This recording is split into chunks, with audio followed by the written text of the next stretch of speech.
Residential rents remained relatively stable across the African region in the first half of 2020 despite the COVID-19 pandemic and subsequent lockdowns imposed.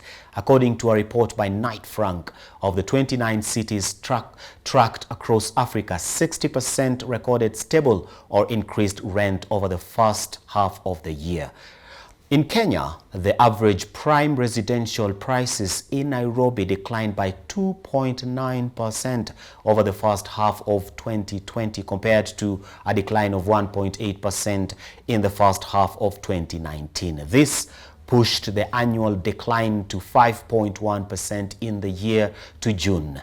Prime residential rents also declined over the review period by 6.55% compared to 1.67% over a similar period in 2019, taking the annual decline to 7.62% in the year to June.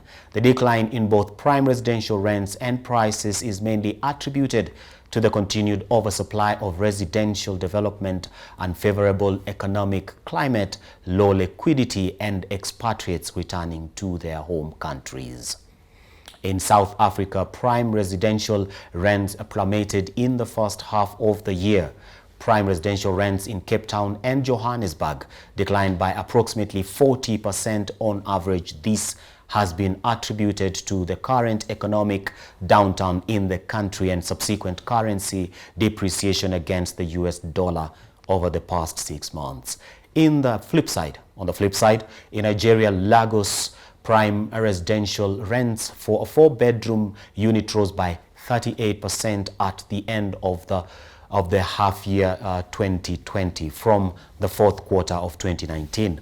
This increase was attributed to increased demand for prime residential units due to the COVID-19 restrictions, resulting in an increased appreciation for the quality living spaces offered by the prime residential real estate, according to Knight Frank. Prime residential rents are expected to decline in the second half of 2020 due to the projected negative economic growth, tighter liquidity, continued relocation of expatriates, and less disposable income from potential tenants. Prime residential prices are also expected to decline, albeit at a slower rate.